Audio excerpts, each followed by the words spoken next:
Reanimator in Commander is amazing. It's like Battle Cruiser, but good. It's like big mana, but better. And today we're going to be talking all about it. So sit back, relax, and enjoy some Magic the Gathering Commander talk. So Reanimator in Commander.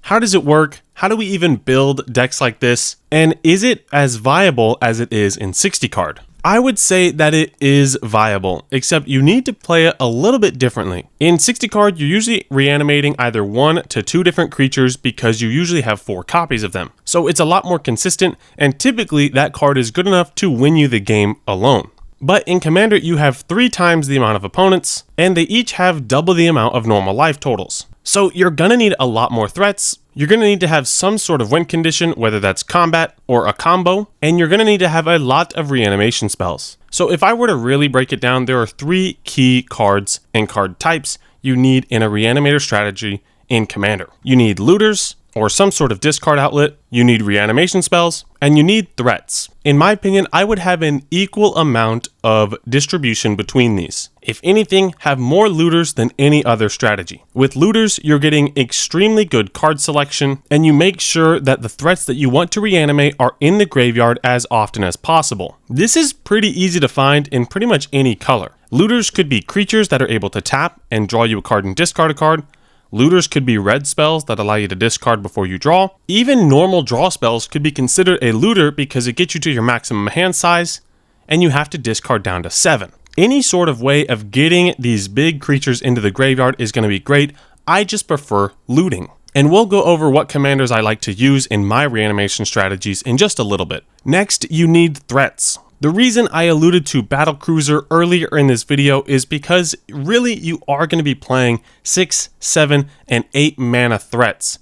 Sometimes even 10 mana threats. You need to have creatures that are going to give you a ton of impact on the entire board. You are intentionally cheating these creatures out, and you're not paying the mana cost for it, which means that you can put any crazy creature into your graveyard and reanimate it. Every single color has some sort of huge, ginormous creature that costs a ton of mana that you want to be able to cast. And Reanimator allows you to do this with minimal effort, sometimes for as cheap as 1 mana and a bit of life, sometimes as low as 2 mana or 3 mana. Either way, there are plenty of ways to reanimate creatures in both black and white, which are by far my most recommended colors when looking to make this kind of strategy in Commander. So we've got our looters, we've got our reanimation spells, and we've got our big threats. What do we do now? How do we actually play Reanimator? Well, you want to play a little bit slower than you might in other strategies. There's certainly an argument to be able to turbo out some sort of creature with a turn 1 Entomb, turn 2 Animate Dead into one of your Shieldred cards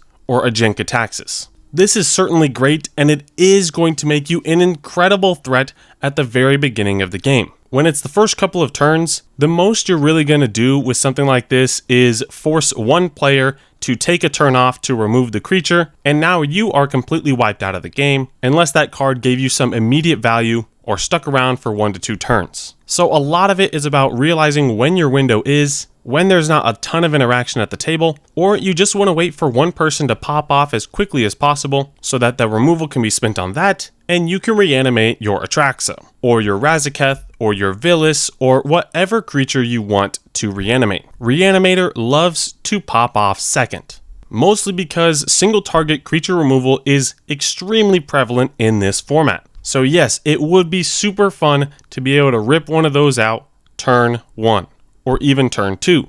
But Swords to Plowshare is 1 mana, my friends.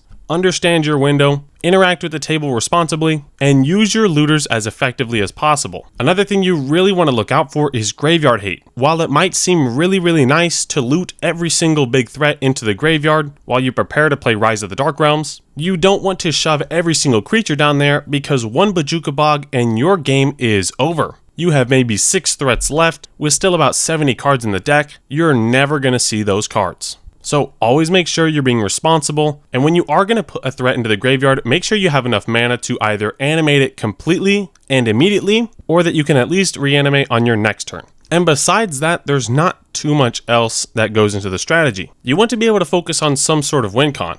If that means you're reanimating a Protein Hulk and you're trying to combo off from there through a sack outlet, that's great, and combo is awesome. If you're trying to reanimate extremely well-statted creatures and play a beatdown plan, that's also great. But always make sure you're not just reanimating for the sake of reanimating. A Razaketh is cool, but you don't want to be sacrificing all your creatures just to go get more big threats and more reanimation spells. That Razaketh should be able to hit the board and almost win you the game on the spot, because you can tutor for as many creatures as you have. So have a clear win con and don't just reanimate for reanimation's sake. And that's how I prefer to play Reanimator. Now, I've got two decks for you that I think you guys are really going to enjoy. Now, the first deck out of the two that I want to talk about is the Anje Falkenrath Rakdos Reanimator list. This list is absolutely great and is a relatively slow list. There are plenty of turbo options out there for Anje Falkenrath and can even get up there in the bracket 5 level, but this we're just playing a nice little bracket 2 list, and Anje is that looter that we were looking for.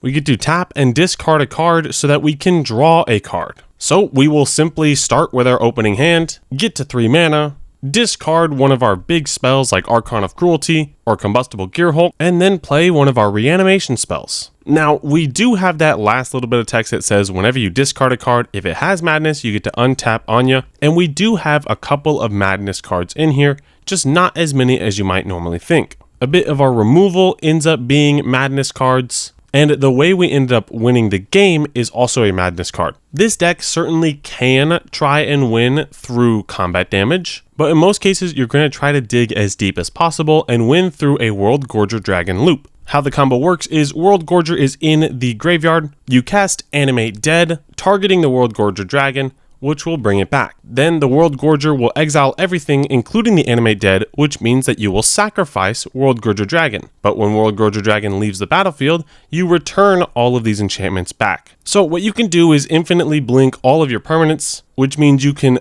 infinitely tap and untap all of your lands, floating a ton of mana, as well as draw through your entire deck.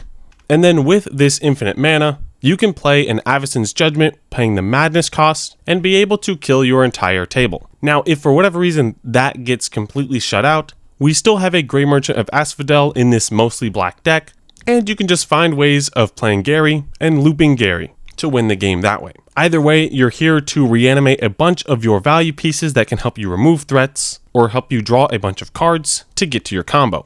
This deck is a ton of fun to play, and is great for your bracket 3 pod.